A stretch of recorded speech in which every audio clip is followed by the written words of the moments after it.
저는 조선이 안 망하려고 했으면 오히려 왕권을 강화했어야 된다고 생각하는 입장이에요. 좀 소수파인데 그 이유는 제가 이제 경제학과인데 경제학 이론에 보면 거셴크론이라는 사람이 주장한 이론이 있어요. 뭐냐면 그러니까 모든 국가는 성장하기 위해서는 아시죠? 유사경제학 하시는 분들 잘 알아요. 자주 나오거든요. 유사경제학에서. 그 모든 국가는 성장하기 위해서는 강력한 중앙 집권이 필요하고 이 중앙 집권이 존재하지 않으면 그 중앙 집권을 대체할 만한 다른 요소들을 찾는다는 이론이에요. 그래서 대표적으로 영국 같은 경우에는 그 강력한 권한 그 국왕이 존재를 했기 때문에 그걸 통해서 성장을 했던 반면에 독일 같은 경우는 그런 게 없어서 이제 은행이 그걸 대체를 했고 러시아 같은 경우에는 진짜 아예 완전히 강력한 권한이 통제를 했던 뭐 그런 형태가 나오게 되는데 그래서 조선이라는 국가가 발전을 하기 위해서는 저는 오히려 반대로 강력한 왕권과 그 강력한 왕권을 뒷받침해 줄 수 있을 법한 행정력이 있었어야 된다고 생각을 해요. 근데 이미 그 행정력이 지금 무너져 버린 상황이라고 생각을 하거든요. 그렇죠.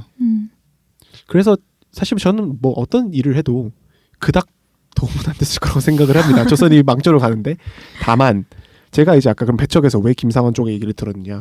왕권이 강화되려면 적어도 저는 그 왕권의 명분은 남아 있어야 된다고 생각을 해요. 근데 세도 정치의 길을 지나면서 이제 이 기간이 지나면 이제 곧 있으면 세도 정치기가 시작이 되죠. 영정조로 지나면 그때 가장 문제가 됐던 게 어떠한 형태의 성리학적 명분도 그 사람들한테 남아 있지 않다는 거였어요. 그러니까 성리학을 자기 마음대로 곡해하고 그냥 자기 원하는 대로 하다 보니까 그 이념적인 질서가 무너져가기 시작하는 거예요.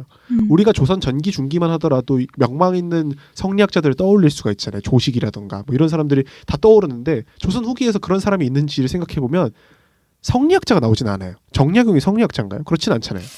하나 찬물을 갑자기 끼얹자면 정약용은 성리학자가 맞습니다. 성리학자인데 우리가 정약용을 떠올릴 때 실학자라고 그러니까 생각을 많이 하죠. 정약용이라는 사람이 뭔가 이념적으로 확 그러니까 말하자면 실학이 성리학이었던 거죠. 그렇죠. 그렇긴 한데 뭐 전통 성리학 그쵸. 전통 성리학에는 전혀 의미가 달라지니까. 그러니까 저는 만약에 조선이 다시 발전을 하기 위해서는 새롭게 그때 당시에 맞는 언어로 바꾸어서 많은 국민들한테 그걸 보급할 수 있는 세종이 했던 일이 그런 거였잖아요. 삼강 오륜과 삼강 행실도를 배포했던 이유가 결국 그런 거였는데 그런 걸 할 만한 사람들이 결국 존재하지 않았기 때문에 저는 오히려 조선의 망조로 갔다라는 이상한 이론을 펴고 있는 소수파입니다. 그래서 저기도 소수파시네. 저 소수파 매니아입니다.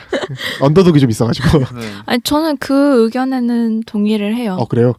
뭔가 특히 중앙 집권적인 왕권 국가에서 강력한 명분을 공유한다는 건 되게 중요한 것 같아요. 그렇죠. 네, 그게 이제 조선에서는 유교적인 가치였던 거고 그 유교적인 가치가 말씀하신 것처럼 내 입맛에 맞게 변용을 하다 보니까 망한 거죠. 그런 건데 여기서는 그 가치를 지키자고 계속 싸웠다고 해도 조선이 어떤 새로운 길을 열 수 있었을까는 사실 의문이에요. 그렇죠. 저도. 거기에선 새로운 출구를 찾지 못했을 것 같아요. 왜냐하면 뭔가를 찾으려면 그 최소한에 남아있는 뭔가 제방 기반들이 있어야 될 텐데 그것마저 다 잃어버릴 것 같은 상황이었을 것 같아요. 왜냐하면 뭐 군사력은 군사력대로 이미 다 무너졌고 백성들은 더 이상 싸울 기력도 없고 지금 계절은 막 추운데 식량도 없지 덮을 것도 없지 신하들은 그 간신배들이 넘쳐나지. 이런 상황에서 전쟁을 벌였다고 하면 이길 수 있지도 않았을 뿐더러 설령 이겼다 하더라도 더 이상 나라를 재건할 힘이 없었을 거라고 생각을 해요.